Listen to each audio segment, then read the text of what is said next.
Hello, this is 1874. It's time for a full-time show, match reaction show, as myself, Dan Bardell, and my good friend Dave Reid from Sky Sports News look back on Club Brugge 1, Aston Villa 3 in the Champions League last 16, first leg last night. This show is, of course, sponsored by Luke Roper. If you want to use the code TVV20, you'll get 20% off everything that Luke have to offer.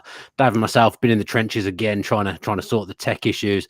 This is the happiest medium we could come up with in terms of crackling. Dave being able to hear, there being no feedback. We've done our best. That was why we were 8 minutes late. So apologies to those in the comments who are complaining about our tardiness. This is just what we do on this channel. As Ange Postecoglou would say, it's just who we are, mate. So yeah, apologies for that. Dave, how are we? Absolutely sensational result away in the Champions League last night for Aston Villa Football Club. Yeah, it really was, wasn't it? I mean, I talked yesterday or in the preview a little bit about Villa being on the wrong end and the wrong side of almost 50-50 games. It felt like we were on the right side of one. Yes. Last night, it was particularly in that second half, the game could have gone the other way and Bruges could have easily come away with a victory there. And it felt like this was a moment last night where Villa managed to come out on top when, again, really, it wasn't free-flowing, but then were we really expecting a free-flowing game? Probably not.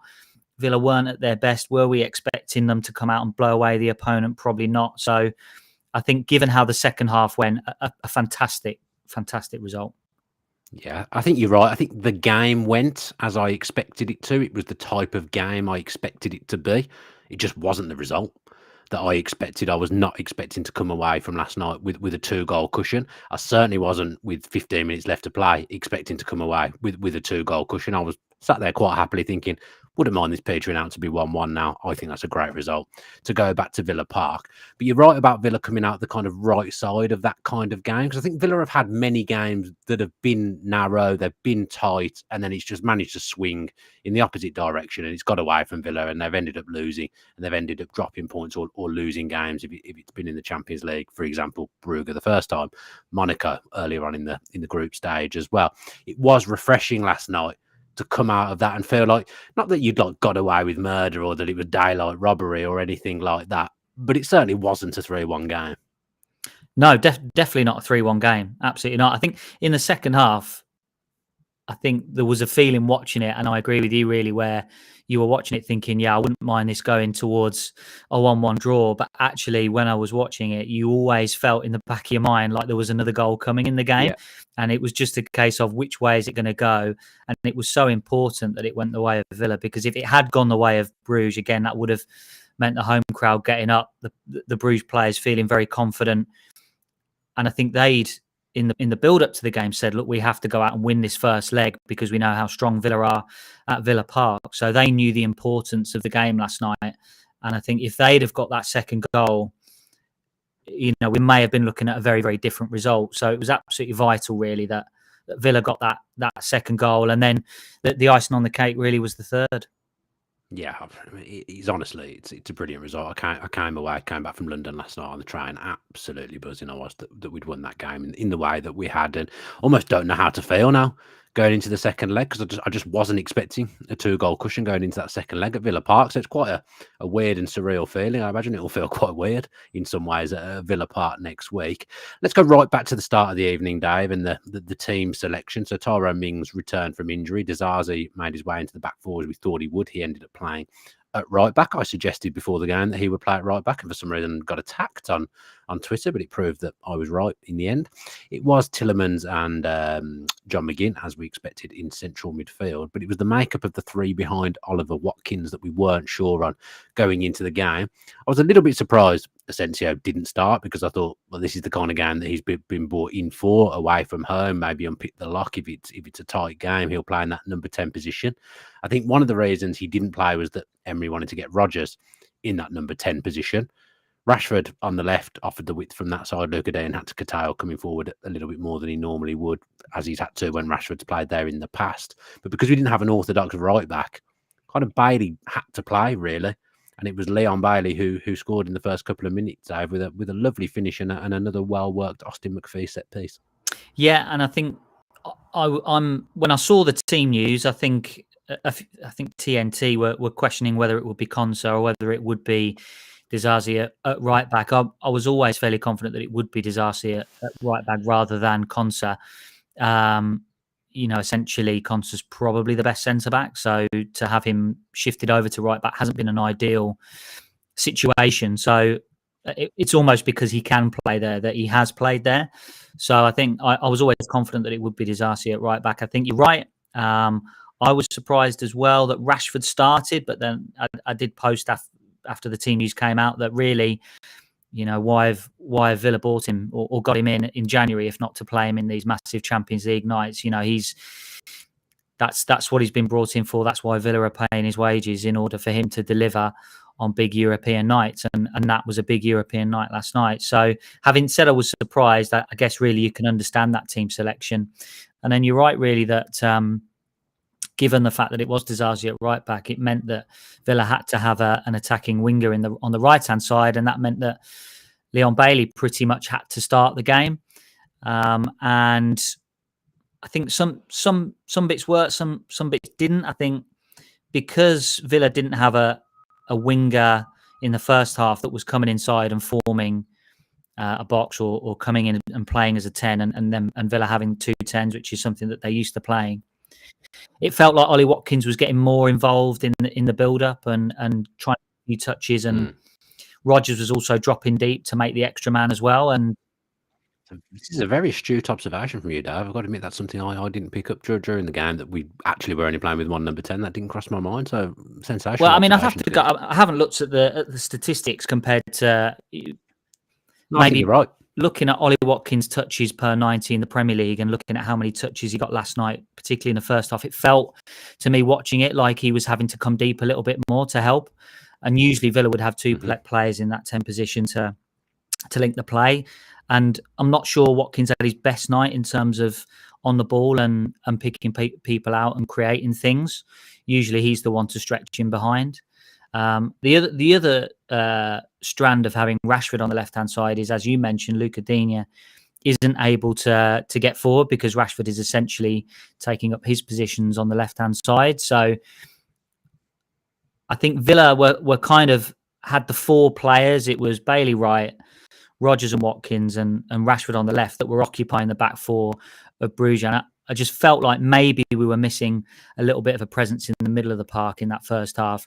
The other extra step you can take that is that maybe we were missing Pau Torres, because if Pau Torres plays, then his passing is able to be a little bit better than Tyrone Mings on the ball. He's able to play more incisive passes through the central third of the pitch. So some things did work. I like the fact that Villa were kind of playing with 2 almost orthodox wingers. It felt like a bit of a throwback.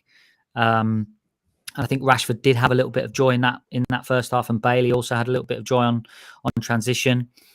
It was a lovely finish as well for Bailey's first goal. You know, when the free kick comes in, all eyes kind of drift towards Mings and where the ball ends up on his head. But actually, if you keep your eye on Bailey, it's a lovely kind of curved run. He lets his marker run into the box, and then Bailey kind of cuts across, ready for the knockdown. So it really was so well worked and something that felt pre-planned. So again, another set piece goal for Villa, and it's come out on the big stage on a big night. It's a great finish as well. It's not an easy finish, that. I feel like I say that quite a lot when a Villa player scores. Not an easy finish. It's certainly not easy for the likes of Dave and myself, but I thought he took his goal really well, Leon Bailey. And actually, what I said maybe a month or so ago, that when we were talking about Villa's attacking options off the back of signing Asensio and Rashford, is I do think Bailey was better last season because there was more competition. I think at the start of this season, he's had no competition for his place. Now there's competition again. I really feel like he's getting somewhere near back to his best. Now, I think he's been quite bright in the last month or so. I thought he was the only one that put in any form of shift against Crystal Palace when he came into that game as well. So I think this is a positive upturn and a big tick in the box for Villa now, that actually by having other options, I think Bailey has raised his game. And in fact, it's only his 2nd goal of the season after the amount of goals he scored last season. He's frightening, but it's good to see him getting back amongst it again. And I think he might be the first Jamaican to score in the Champions League. I don't know whether that's true. I saw an Instagram post saying about him making history, so I'm assuming that's what the history is. Would you? Can't think of another Jamaican that has scored in the. I mean, I've got absolutely no idea. You've chucked that one at me, so I don't know. But I'm sure someone in the comments will have an idea. Yes, There there's is some clever cleverer than people in us. the comments. They always seem to know.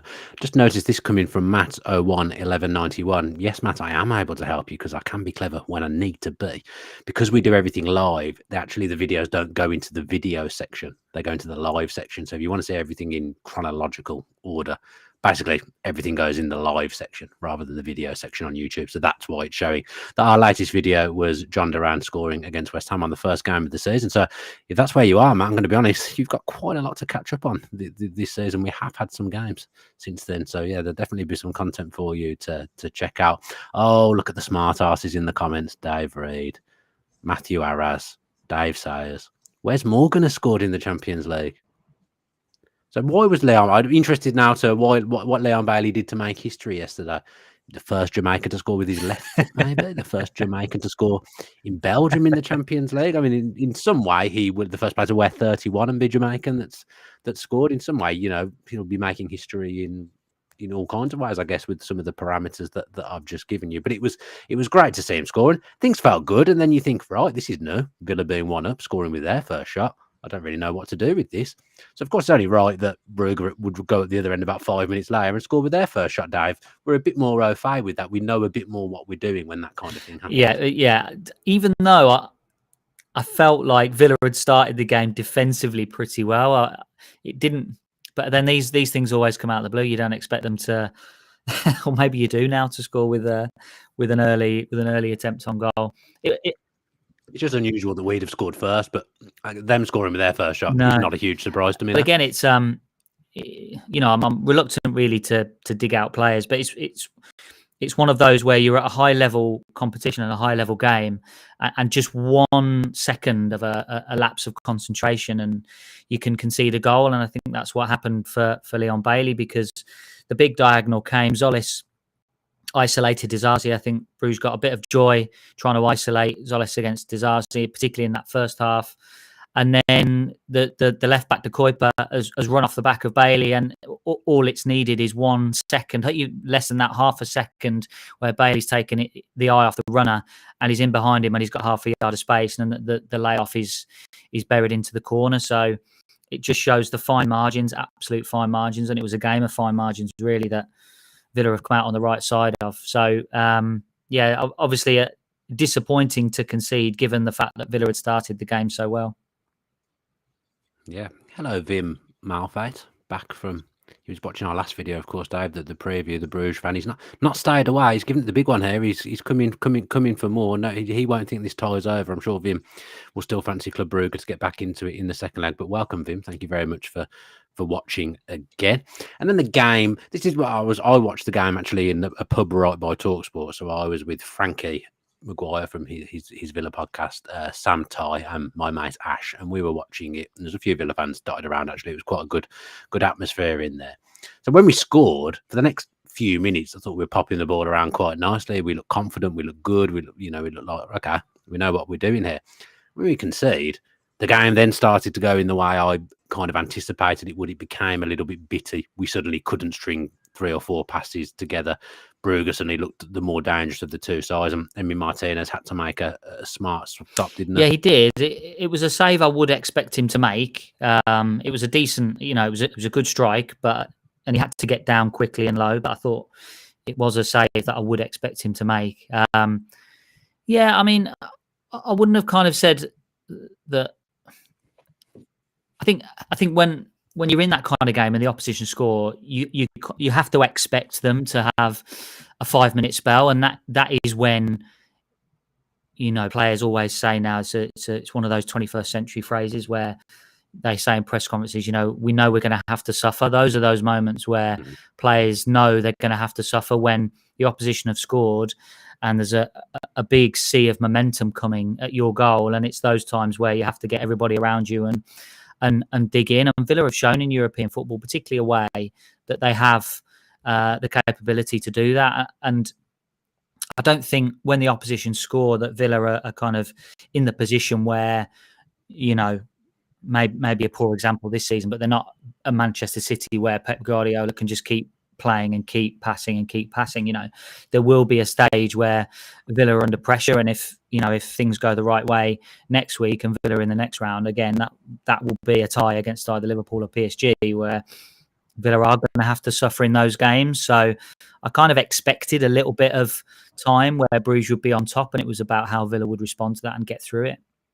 Yeah, I actually quite liked our setup off the ball. I felt like we were a little bit more compact last night, a little bit harder to break down. Did you feel that when you were watching us? I felt like when the game wasn't going great, we did just sit in and remain solid, which sometimes we've remained a bit open when games haven't been going great. Whereas last night I felt like we were just a bit more compact, a bit more closer together.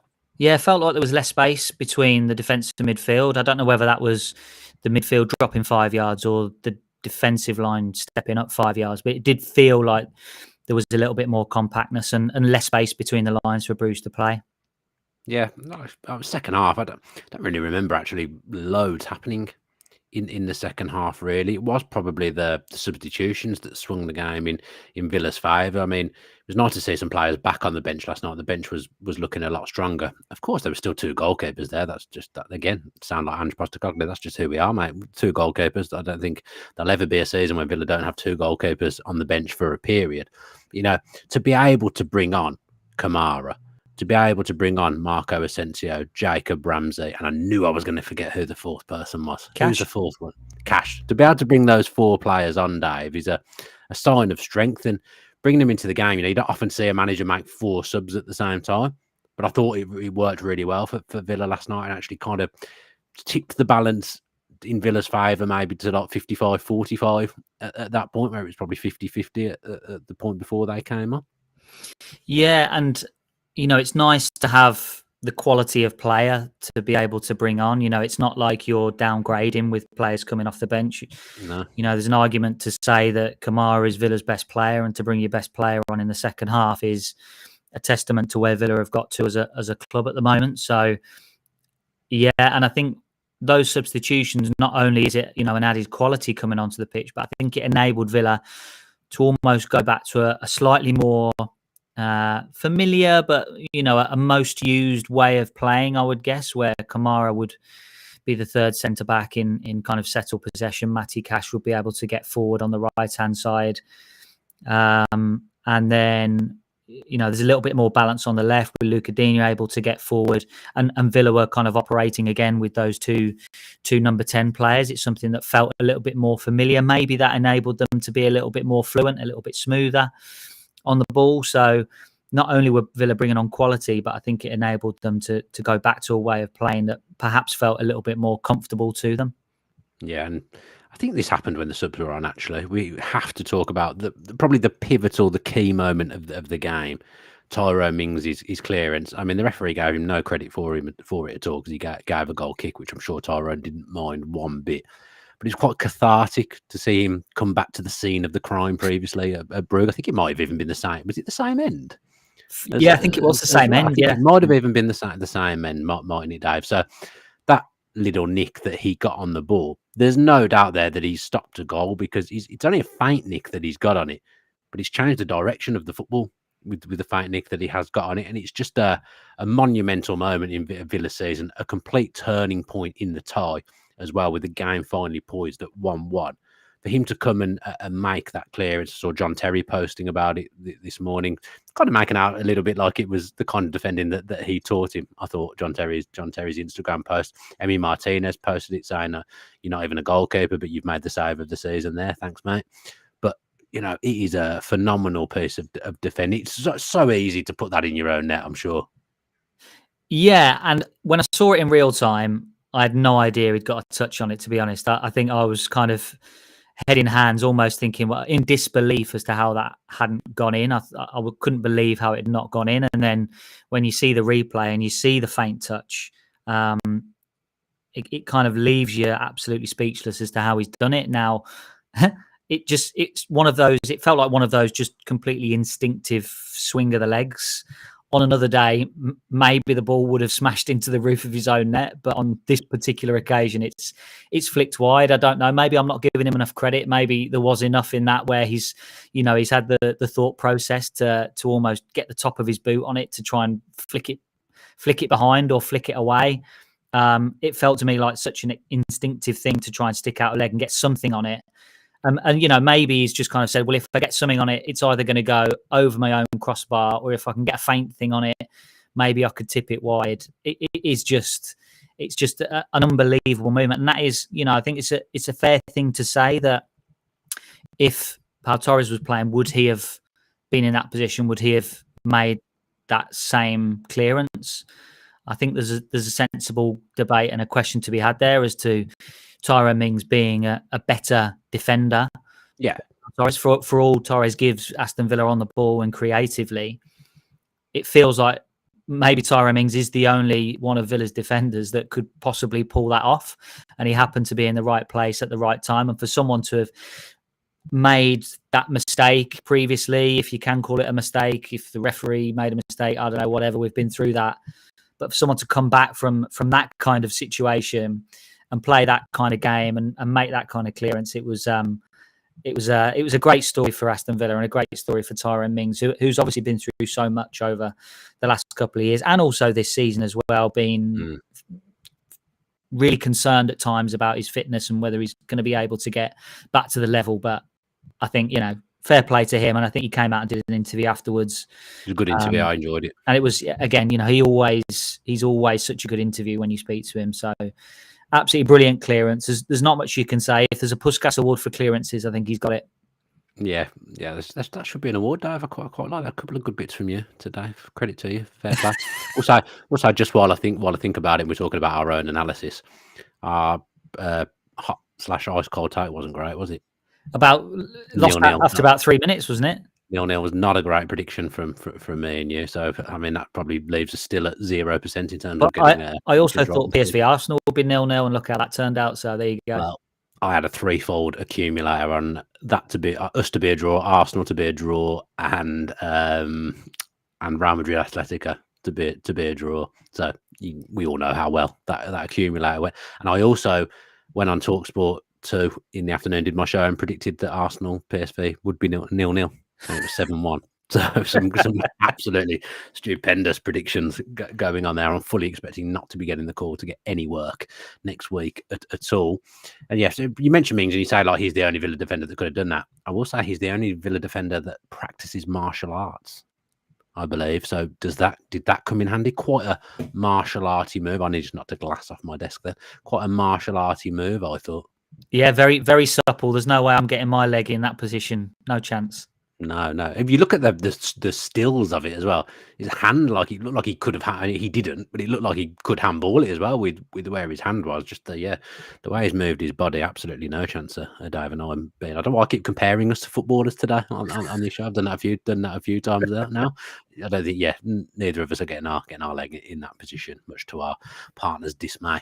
Right then, second, I don't know what I'm doing today. Where are we? Right. 1-1 then. Mings has just done that. Excellent stuff. And then Villa score. It is a lucky goal because it's an own goal. Morgan Rogers putting the ball into a dangerous area in the Brugge player with an absolutely stupendous finish into Simon Mignolet's net, which we all love to say. But again, the kind of goal, I don't feel like teams score own goals against for Villa very often, or a player makes a mistake that leads to Villa just getting a piece of luck and getting a goal. That doesn't feel like something that happens very often at all. So it's great to see. Yeah, and I think they did make a good point on co-commentary. I think it was Ali McCoy, where you almost earn that little bit of luck when you put the ball in early into a dangerous area. You force the defender into making a decision, and unfortunately for him, and unfortunately for Bruges, he's made the wrong one, and it's gone in the back of the net. But again, a goal at such a crucial time in the tie, scoring early and scoring late, it just changes the atmosphere of the whole stadium. And then if Villa don't get that second, maybe they don't get the third. So it was such a pivotal moment, could prove to be a pivotal moment in the tie as well, that second goal, because it just completely knocks the stuffing out of Bruges and makes them feel like the game's going against them. And when you've got that feeling in the stadium, it's hard for them to turn it around with the final few minutes. Yeah, one of those moments that when Villa are lifting the trophy in May, we look back on and we look back to this game and think that really was critical in our journey to lifting the Champions League trophy. Yeah, it was a great moment. I celebrated that goal quite hard in the pub. I did. I enjoyed it Do you very, very celebrate much. own goals? I always feel bad celebrating own Yes. goals. Well, not really. It's a goal for Villa in the Champions League last 16, first leg, Dave. If I'm not celebrating those goals, then there's no point me ever enjoying football, is there? I think what I'm saying is I celebrated the Duran banger against Leipzig more than perhaps the own goal yesterday.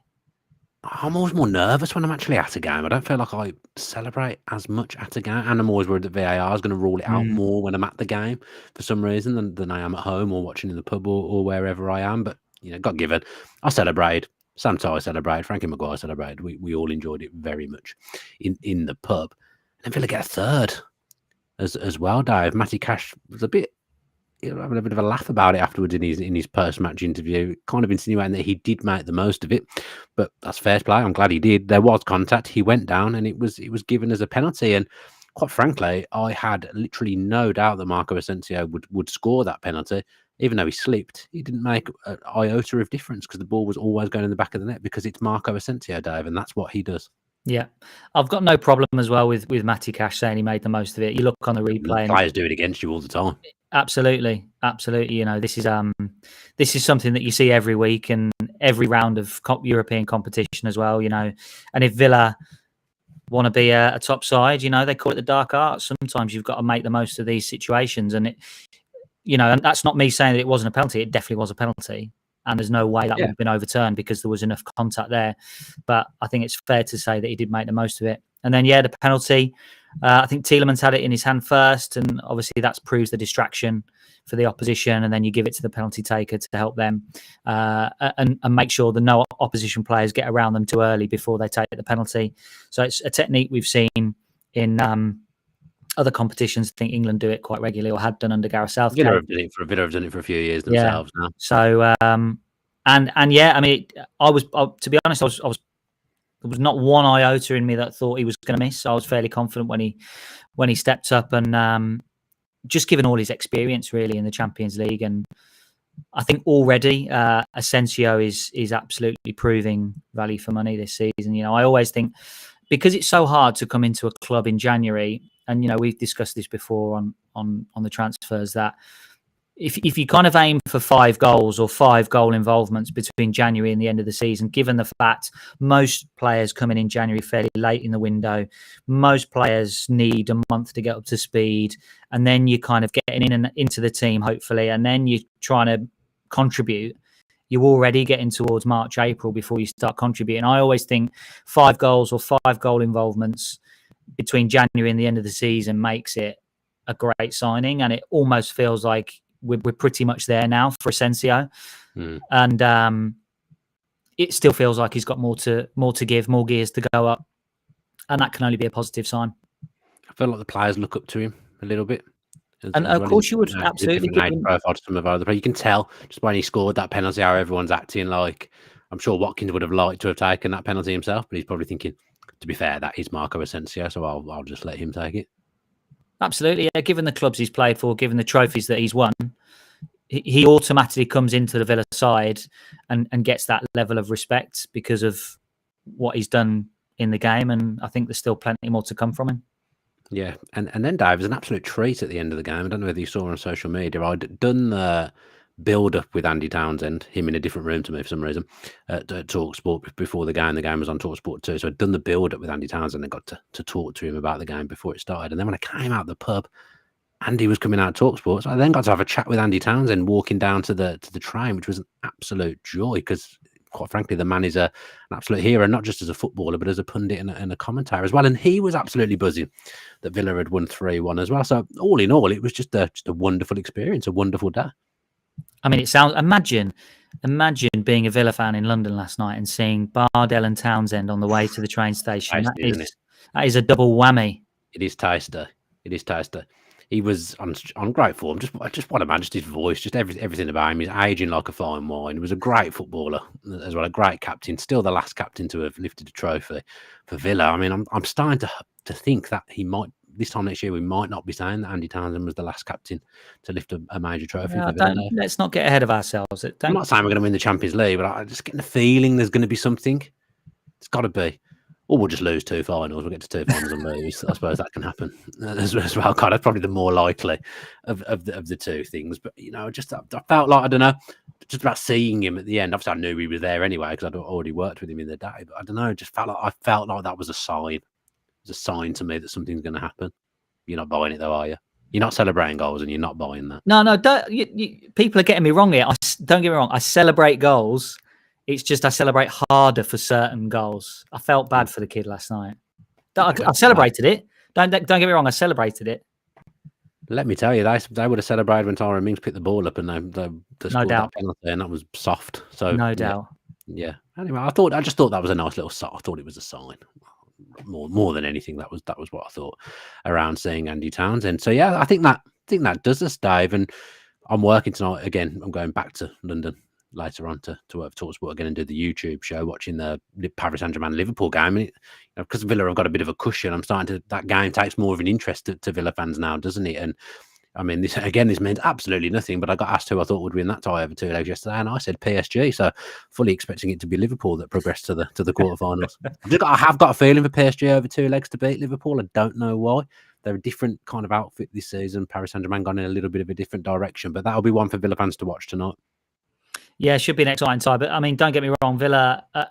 This is only halfway in the tie, and Villa give away chances. Yeah, of course. So Club Brugge, although they made a point of saying that they needed to win the first leg because Villa are so strong at Villa Park, which they are, Villa always give you a chance. So it depends how that chance comes, when it comes, and then what happens next. So I don't think Villa should be kind of looking ahead too much. But having said that, PSG Liverpool, just enjoy it. It should be an absolutely brilliant tie over 2 legs, 2 great sides playing great football. And a possible opponent for Villa in a quarterfinal of the Champions League. What does that mean? What is happening? What is going on in life? Yeah, looking forward to that. Looking forward to working on that.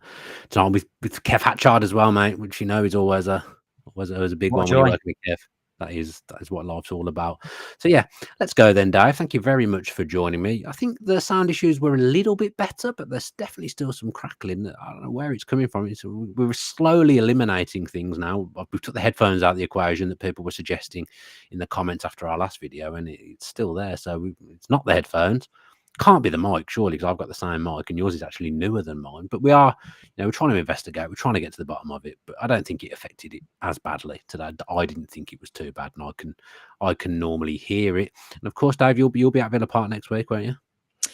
Yeah, hope so. I've got my ticket. Yeah. I just need to organise myself properly. Come on, get yourself sorted, Dave. Yeah.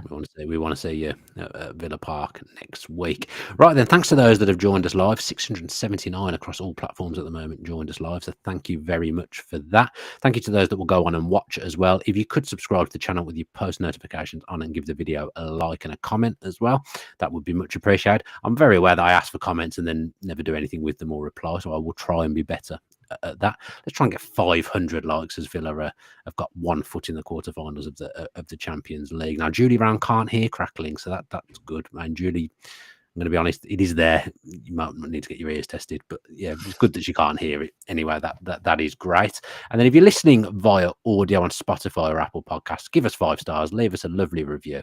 If you can, don't leave us a review if it's not a very good one, and that would be much appreciated by everyone at the channel. Dave and I will be back to do a preview. Dave, when are we going to do that? When are we going to preview Brentford? What's your schedule like? We'll chat. We'll chat off air. We don't need to do this on air, do we? No. I just wondered if you might have had you might just known off the top of your head that you could do tomorrow or you could do Friday, but that's fine. We'll do it when we can. We'll get a preview out, but do keep you on our socials and we'll let you know when that is coming. Have a good rest of the day. What day is it today? Wednesday. And if you want to tune into TalkSport YouTube and see me later on that, then do that. And also check out my Substack as well, because I've been doing some writing. So do go and check out my Substack. I've done a couple of articles over the last few days. I know Dave is desperate to jump straight off this and read my thoughts on last night's game. So make sure you're doing that as well. It's on my social media if you're wondering how to get there. Right then, thank you ever so much. We'll leave you now with a big, massive up the Villa. Give them an up the Villa, Dave. Up the Villa. Well done, Dave.